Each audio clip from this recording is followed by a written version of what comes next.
Assalamualaikum warahmatullahi wabarakatuh. Waalaikumsalam warahmatullahi wabarakatuh. Bagaimana kabarnya paginya, Nana? Baik. Alhamdulillah. Sehat semua ya? Ya. Oke, baik.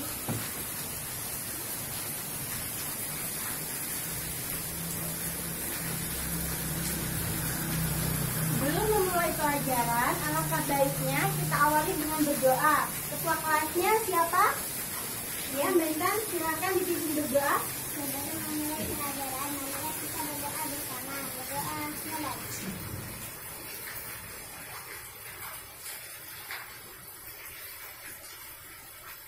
Selesai. Ya, terima kasih. Oke, baik. Ada yang tidak masuk hari ini? Ada, Bu. Siapa? Ibat sama Yogi. Ibat sama Yogi. Ya. Buatkan satu-satu dulu ya. Ya. Intan. Ada, Bu. Linis. Ada, Bu. Ibat. Ada, Bu. Sakit. Oh, Ibat sakit. Ada suratnya? Ada, Bu.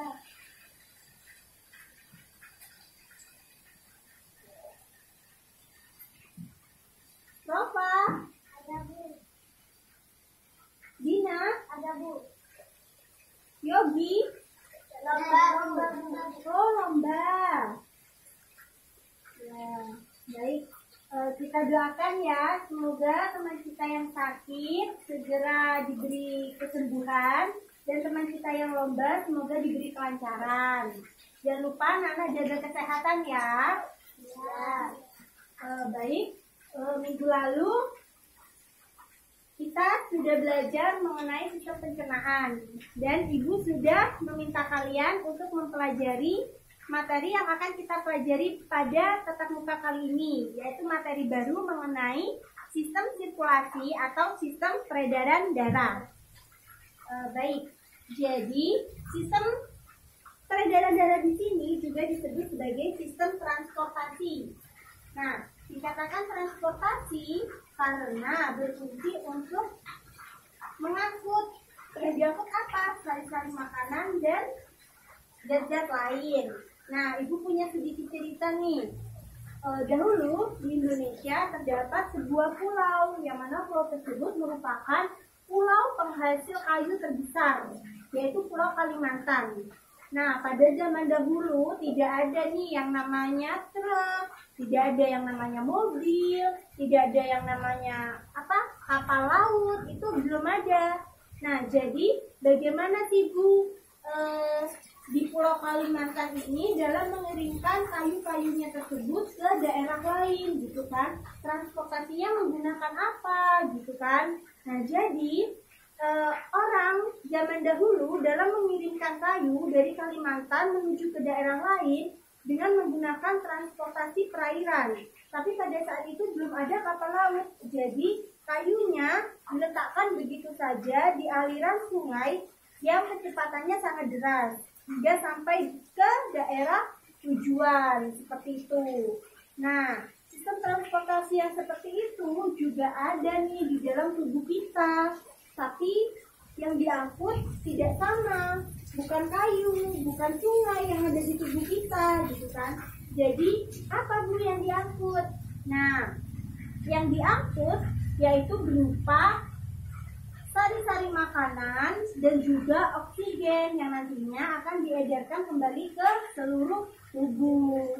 Nah, ngomong-ngomong tentang sari-sari makanan, minggu lalu sudah dipelajari mengenai bab sistem pencernaan.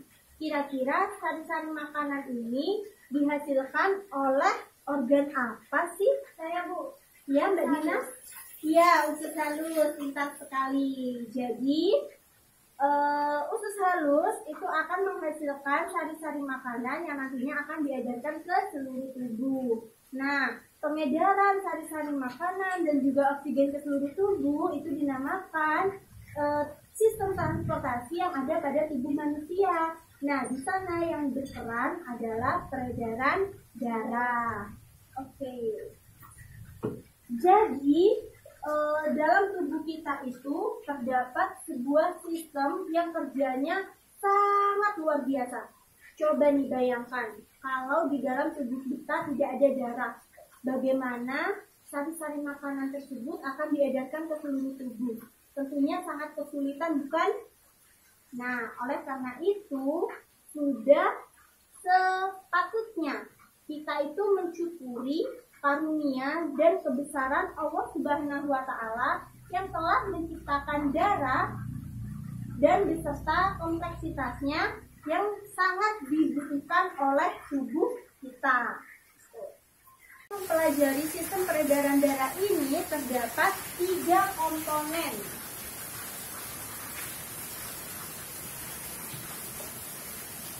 Tiga komponen yang akan kita pelajari. Apa saja?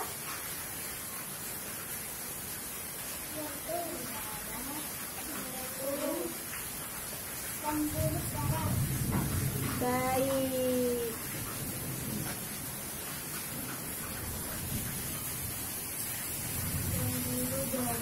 Oke, sepertinya semuanya belajar ya tadi malam ya.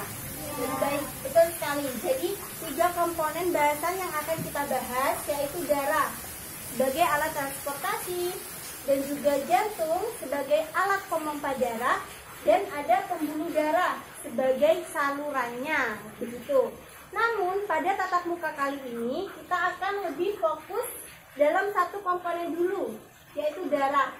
Nah, untuk yang jantung dan pembuluh darah akan kita bahas di pertemuan kita selanjutnya minggu depan, gitu ya.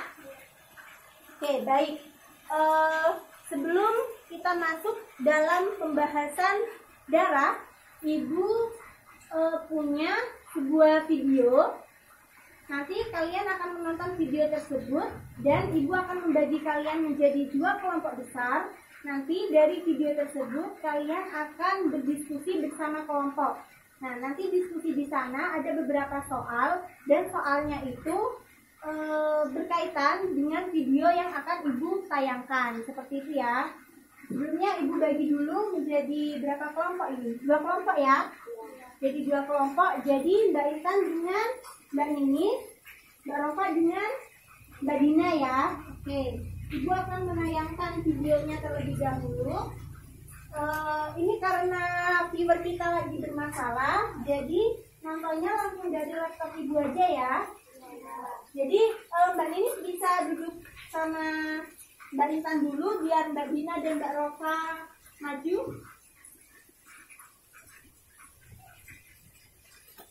Jadi ini ada sedikit video tentang bagaimana petugas dari PMI dalam melakukan transfusi darah.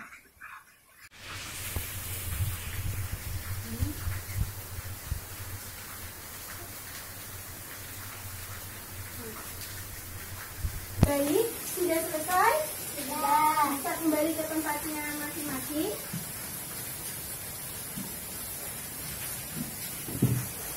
Oke, di sini Ibu punya ini lembar diskusi untuk masing-masing kelompok. Ini untuk kelompok pertama ya, grup 1, ini untuk grup 2. Silakan didiskusikan terlebih dahulu dengan anggota kelompoknya. Ibu beri waktu 10 menit ya untuk berdiskusi. Mencari jawabannya berdasarkan video tadi. Dan kalian juga bisa mencari jawaban di buku paket kalian pada bab sistem peredaran darah.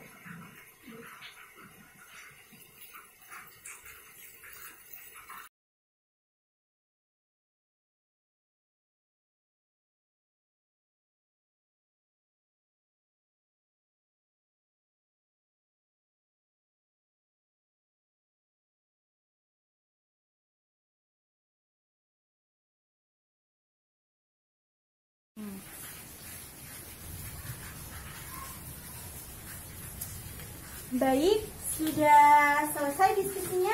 Sudah. Ya, sudah 10 menit ya. Baik, kita akan diskusi bersama. Tadi kan sudah diskusi kelompok. Kita akan bahas bersama satu kelas ya. Nanti dari tiap kelompok apabila ada tambahan bisa menambahi, apabila ada sanggahan bisa memperbaiki jawaban temannya, gitu ya. Oke. Berdasarkan tayangan video tadi, ini ada soal pertama. Tadi kan pada transfusi darah, itu kan terlihat ya darahnya tadi yang ditransfusikan berwarna apa? Merah, ya benar. Di soal yang nomor 1, kenapa sih darah itu berwarna merah? Siapa yang tahu? Oh ya, Intan. Karena mengandung hemoglobin. Ya benar. Jadi kenapa darah itu berwarna merah? Karena darah itu mengandung hemoglobin. Nah, coba Intan tahu nggak apa sih fungsi dari hemoglobin itu sendiri? Fungsi hemoglobin yaitu untuk mengikat oksigen. Iya benar, pintar sekali ya. Jadi fungsi hemoglobin itu untuk mengikat oksigen. Nah, berbicara tentang darah, kira-kira anak-anak di sini sudah ada yang tahu nggak sih apa sih fungsi darah itu sebenarnya? Coba nih, siapa yang tahu? Siapa fungsi darah? Apa fungsi darah? Ya, silakan Mbak Ninis. Mengangkut oksigen dari paru-paru ke seluruh tubuh. Ya, selanjutnya. Mengangkut sari-sari makanan. Ya, Mengangkut sisa-sisa metabolisme. ya. Melawan penyakit karena mampu menghasilkan antibodi. Ya, benar sekali. Jadi itu merupakan beberapa dari fungsi darah. Nah, yang teman kalian sebutkan sudah sangat tepat sekali. Oke, dari pertanyaan kedua. Apa komponen yang ada di dalam darah? Saya Bu, Ya, Mbak Dina. komponen darah yaitu sel-sel darah dan plasma darah. Ya, jadi benar sekali ya bahwasanya komponen darah di sini itu ada dua, yaitu ada plasma darah dan juga sel-sel darah. Nah, plasma darah di sini merupakan penyusun darah yang paling banyak, yaitu sebesar 55%. Darah itu disusun oleh plasma darah. Dan 45%-nya disusun oleh sel-sel darah. Oke. Nah, plasma darah di sini berfungsi untuk mengangkut sari-sari makanan menuju ke sel-sel tubuh yang lain. Dan juga selain mengangkut sari-sari makanan, plasma darah di sini juga berfungsi mengangkut hasil dari metabolisme gitu, yang sudah tidak dibutuhkan oleh tubuh. Selanjutnya, yang kedua ada sel-sel darah. Nah, sel-sel darah di sini terbagi menjadi 3. Ada yang tahu apa saja sel-sel darah ini? Saya Bu, Ya, Mbak Rofa. itu sel darah merah, sel darah putih, dan keping-keping darah. Iya, benar sekali. Jadi, sel-sel darah di sini dibagi menjadi 3. Ada yang tadi disebutkan sel darah merah atau nama lainnya itu eritrosit. Ada sel darah putih atau nama lainnya itu leukosit. Dan ada keping-keping darah atau nama lainnya itu trombosit. Nah, kita bahas yang pertama eritrosit dulu ya. Jadi eritrosit atau sel darah merah. Dikatakan sel darah merah tadi, kenapa dikatakan sel darah merah? Karena banyak mengandung apa tadi Mbak Intan? Hemoglobin. Ya, karena sel darah merah di sini banyak mengandung hemoglobin. Yang mana tadi hemoglobin itu berfungsi untuk mengikat oksigen. Nah, kita tahu di sistem pernafasan kemarin, ketika kita menghirup udara, kan yang masuk itu O2. O2-nya kan akan diedarkan ke seluruh tubuh dan mengeluarkan CO2 karena CO2 ini tidak dibutuhkan oleh tubuh. Nah, pengangkutan O2 ini akan berikatan terlebih dahulu dengan eritrosit. Nah, khususnya hemoglobin yang terkandung di eritrosit. Jadi ini akan berikatan dengan Hb. Nah, hemoglobin berikatan dengan oksigen membentuk oksihemoglobin. Nah, oksihemoglobin itu yang nantinya akan diedarkan ke seluruh tubuh seperti itu ya. Baik, eritrosit di sini itu umumnya bertahan sampai 125 hari. Jadi kalau eritrosit ini sudah berusia 120 hari, 120 hari, nantinya akan difagositosis oleh sel hati. Difagositosis itu gimana Bu? Gitu. Jadi akan dihancurkan gitu oleh sel hati dan akan dibentuk eritrosit yang baru, yang mana pembentukannya itu ada di sumsum tulang seperti itu. Lalu yang kedua ada leukosit. Oh sebelumnya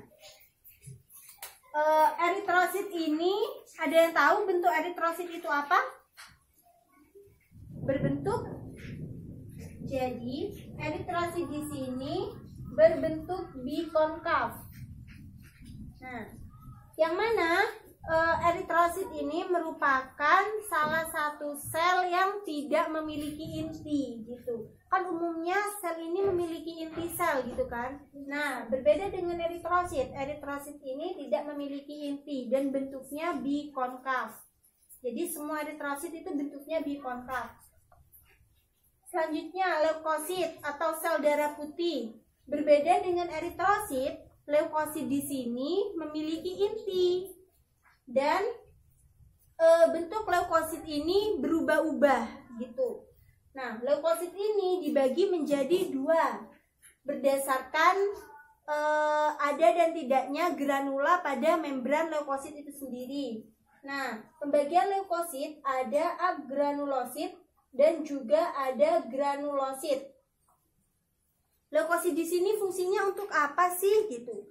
Kalau tadi eritrosit berfungsi untuk mengikat oksigen, leukosit di sini berfungsi sebagai istilahnya itu seperti tentara.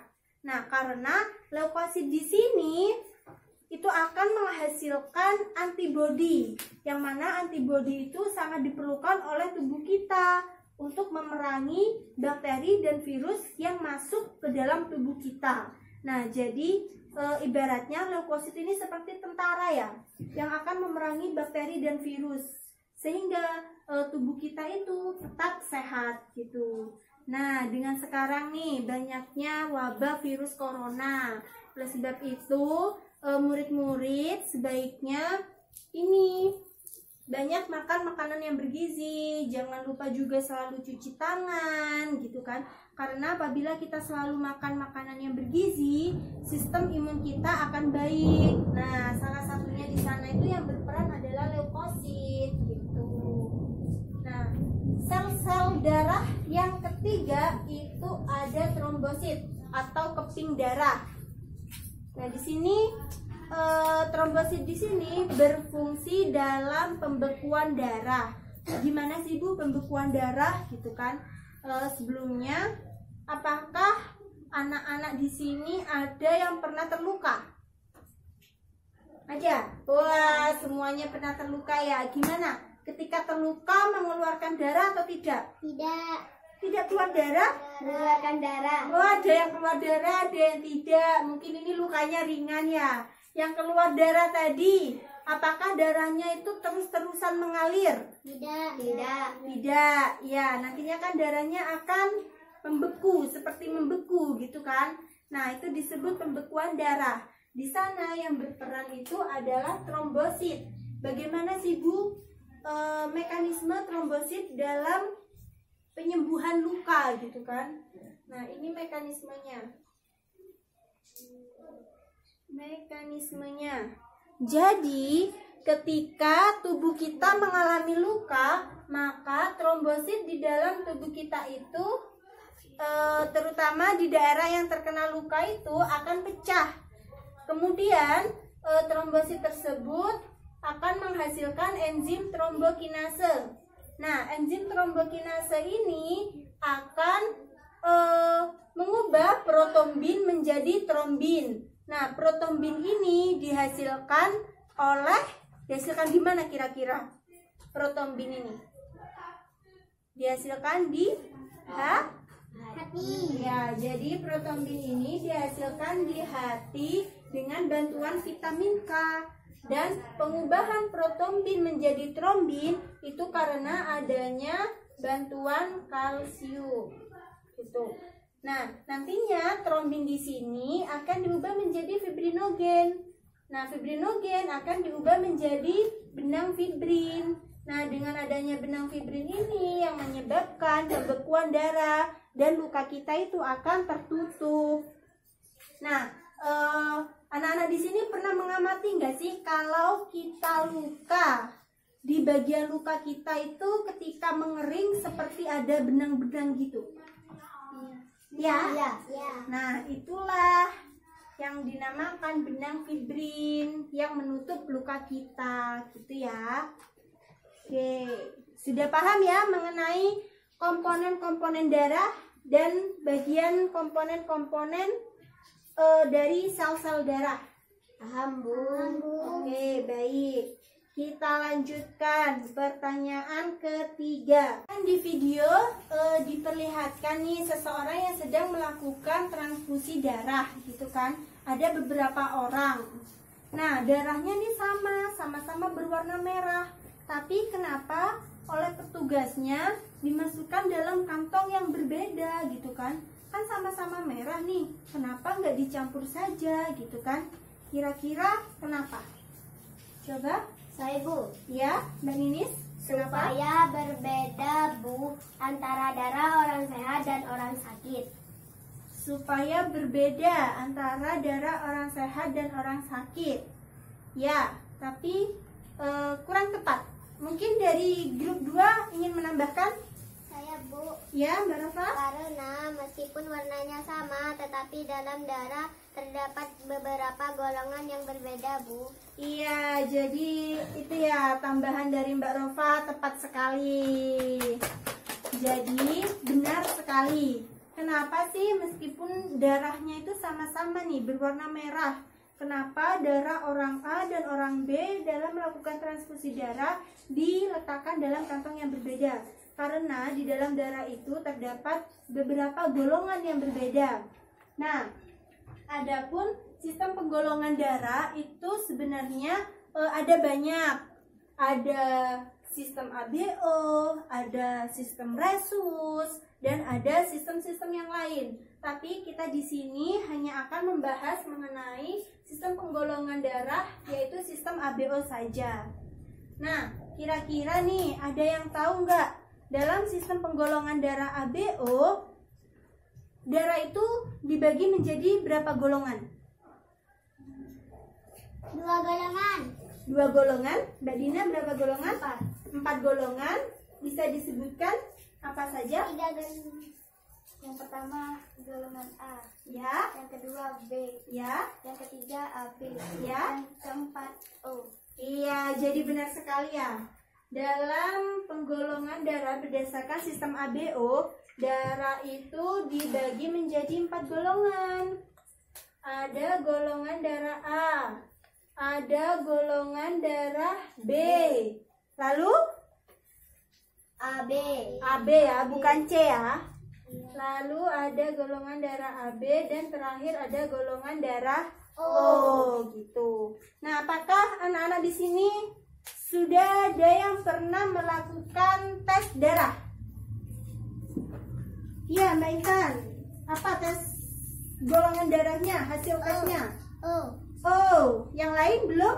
Belum. Iya, nanti kita agendakan ya praktikum mengenai sistem penggolongan darah. Tuh. Nah, mungkin sekian pembelajaran kita pada pagi kali ini. Berdasarkan hasil diskusi, mungkin ada yang ingin atau berani menyampaikan kesimpulan dari hasil diskusi kali ini. Saya, Bu. Ya, Mbak Ninis, gimana? Sistem peredaran darah disebut juga sistem transportasi karena berfungsi mengangkut sari-sari makanan dan oksigen ke seluruh tubuh. Ya, benar sekali. Dan juga tadi di sana juga disebutkan bahwa komponen darah ini ada 2. Apa saja? Plasma darah dan sel-sel darah. Oke, sel-sel darah tadi ada 3. Apa saja? Leukosit, eritrosit, dan trombosit. Oke, baik. Sudah paham ya mengenai materi pada pagi kali ini? Paham. Bagus. Mungkin ada yang ditanyakan? Ada. Ya. Baik, jangan lupa untuk minggu depan kita akan membahas mengenai jantung dan pembuluh darah. Iya, jantung dan pembuluh darah. Jangan lupa dibaca materi tersebut. Dan Ibu ingin minggu depan kalau waktunya memungkinkan akan ada praktek kecil mengenai menghitung denyut nadi dan faktor-faktor yang mempengaruhinya ketika kita sedang beristirahat, ketika kita sedang beraktivitas, bagaimana denyut nadi kita gitu kan. Jadi nanti kelompoknya tetap ini ya, dibagi menjadi 2 kelompok ini ya. Nanti masing-masing kelompok membawa stopwatch atau kalau tidak membawa jam tangan. Usahakan yang ada ini detikannya. Dan juga selain membawa stopwatch, nanti masing-masing kelompok membawa karet gelang ya. Membawa berapa ya? 4 tiap kelompok membawa 4 karet gelang gitu ya. Nah, baik. Jangan lupa dipelajari dan jangan lupa peralatannya dibawa minggu depan. Sebelum menutup pelajaran pada pagi kali ini, karena tadi diawali dengan doa, marilah kita tutup dengan doa supaya pembelajaran kita kali ini bermanfaat untuk kita ke depannya gitu. Ketua kelas silakan dipimpin berdoa. Sebelum kita mengakhiri pelajaran, marilah kita tutup dengan berdoa. Berdoa, mulai.